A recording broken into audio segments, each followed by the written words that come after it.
10 ఏళ్ల కాలంలో కనీసం రేషన్ కార్డులు కూడా ఇవ్వలేదని బీఆర్ఎస్ నేతలపై ధ్వజమెత్తారు తెలంగాణ మంత్రి దుద్దిళ్ల శ్రీధర్ బాబు.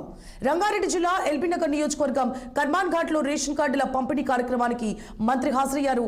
కొత్త కాపు యాదవరెడ్డి గార్డెన్ లో ఏర్పాటు చేసిన ఈ కార్యక్రమంలో జీహెచ్ఎంసీ సిబ్బందికి శానిటేషన్ కిట్స్ పంపిణీ చేశారు. 6 గ్యారంటీలు అమలు చేస్తామని సాధారణ ఎన్నికల్లో ఇచ్చిన హామీ మేరకు రేషన్ కార్డులు అందిస్తున్నట్లు శ్రీధర్ బాబు తెలిపారు.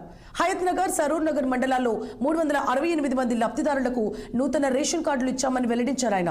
ఈ 2 మండలాల్లోనే 15,218 కార్డుల్లో కొత్తగా కుటుంబ సభ్యుల పేర్లు చేర్చినట్లు వివరించారు మంత్రి దుద్దిళ్ల శ్రీధర్ బాబు.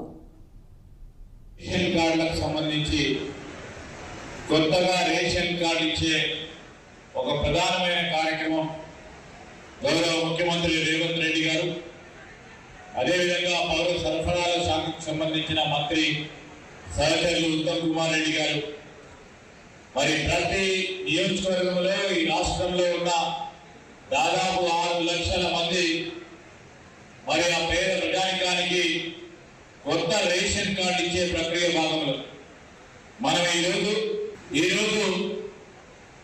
ఈ నియోజకవర్గానికి సంబంధించి దాదాపు 15,000 కుటుంబాలకు సంబంధించి ఒకటి కొత్తగా మరి రేషన్ కార్డు ఇచ్చే కార్యక్రమంతో పాటు ఉన్న రేషన్ కార్డులకు సంబంధించి కొత్త సభ్యులను చేర్చడానికి ఈ రేషన్ కార్డు పంపిణీ కార్యక్రమం భాగంలో రేషన్ కార్డు